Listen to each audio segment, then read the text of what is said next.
So you want to become a faster runner. Or I'm guessing that's true since you clicked this video. I've spent a lot of my life striving to get faster, and for the last decade I've worked professionally as a coach and physio, helping others reach their full potential. And here are 7 hard truths I've learned along the way that can help you in your journey to become a faster runner. First of all, if you're looking for quick fixes, just stop that way of thinking. Because although most of us feel we're in a hurry to get better and improve, that's not how improvement as an athlete works. It will take time, and it's all a very gradual process. There's not one workout or one exercise or one magic breathing technique some guru online is trying to teach you that will all of a sudden make a huge difference in your running. It's the compound effect of doing a lot of things right. Training just a bit more and more from month to month is what in the end will give you amazing results. But more on this on a later point. I will show you something. This right here is my office where I do all my work and create my videos. But if we open this door right here, then we enter some sort of like running shoe graveyard. Most of all of these shoes are completely worn out, and I should probably just throw them away, but for some reason I get like emotionally attached to some of these and think that maybe they have one run left in them. But the hard truth you will have to face if you really want to become a faster runner is that you will have to run more, and that will mean that you will wear out a lot more running shoes. And good running shoes are pretty expensive, so running will end up costing a bit money, although running in itself is a really cheap sport. When you want to do it good and give yourself the best opportunity, you need to invest some money into your running. But one could argue that with everything you get from running and all the positive things running will bring to your life, it's a really good investment to make. Many runners, especially those of us who want to get faster and improve, like to run fast. And when the legs feel good, tend to push pretty hard.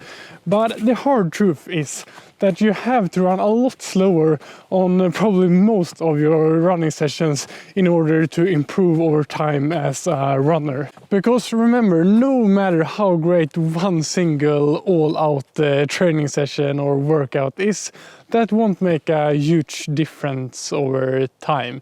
So you always gotta think of your upcoming running session in your training and run a bit slower than you most of the time want to do. Then you can run more because you will reduce your risk of injury, recover faster, and get ready for the next session a lot quicker. So how do you measure that you keep your sessions at the correct pace?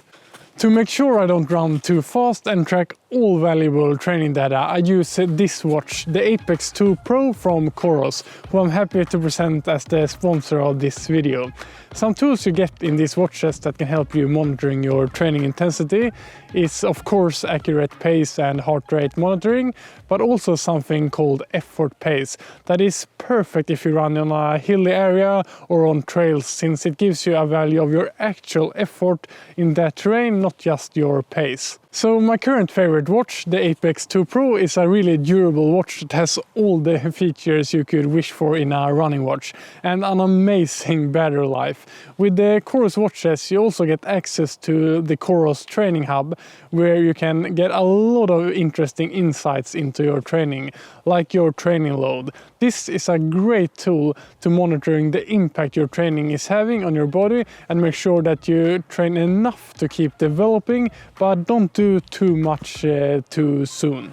Since I love running on trails, I also love the fact that this watch comes with integrated maps, so you can easily explore and follow routes and never have to worry about how you will find your way back. So a huge thanks to Coros for creating these great watches for us runners and for supporting this channel. If you want to check out their running watches, there's a link in the description. If you really want to improve in your running, I think you need to accept that there will be setbacks in your journey. Very few, or I would say no runner that has had ambitions to get faster have a running life where everything just keep going better and better. After working with a lot of runners, both as a coach and physio, I have never met a single one that never had an injury or other problems along their way. But what I found is the difference with the runners who find success and keep improving year after year is how they deal with those setbacks. So I think it's great if you can have the mindset that when you face a tougher time in your running journey, think to yourself that how you deal with this right now is where you really can make a difference and show that you are a mentally strong athlete. I myself have struggled with this at times, getting the feeling that I just want to give up when I get a big injury or other things are holding me back in my training. And I'm actually struggling with a foot injury right now and slowly trying to get back into running. And what I have found helpful is to accept that this is a part of the journey and focus on what you can do today to hopefully do more of what you want to do tomorrow. Maybe that means getting on the bike, staying in shape while you can't run, doing rehab exercises, or prioritizing sleep and healthy food to get your body ready to train productively as soon as possible. I have also seen a lot of runners coming back stronger after an injury because they've had the time to work on some weak points, like doing a lot of stability and strengthening, for example.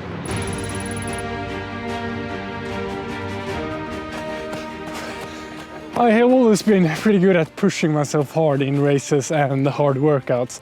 And I remember as a kid, I thought that it will be nice when I get older and in better shape, because then it maybe won't hurt as much.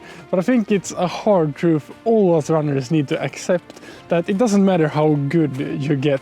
If you want to get the most out of your body on race day, it hurts just as much. Being in better shape just means you run faster. So if you accept that, you can start embracing the pain, and the better you can become at dealing with the pain that is associated with pushing your body to the absolute limit. That will also help you run even faster. In order to really get faster over time, of course the running training will be the main thing. But the hard truth is that when you start pushing your body in training, other things and making healthy life choices in general becomes really important. Because otherwise you will not be able to recover and your body will not be able to adapt and develop from all of the hard training you're putting it under. And the top things to prioritize is of course sleep as much as you can and eat enough and healthy food. Those things will make a huge difference in how you will feel over time in training and also help you not to get sick and stay injury-free, which will lead to the consistency you need in training to get faster over time. As I mentioned, real development and improvement as a runner doesn't come from doing 1 or 2 great training sessions. It comes from having consistency in your running, making smart choices in your training that allows you to continue having a slow and steady build and progression in your running month after month and year after year. This kind of running tech can be a good tool to help you make those smart choices in your training. So thanks again to Coros for sponsoring this video and supporting the channel. You can find all of their running watches on our link down below. Train smart, have fun, and I will see you in the next video.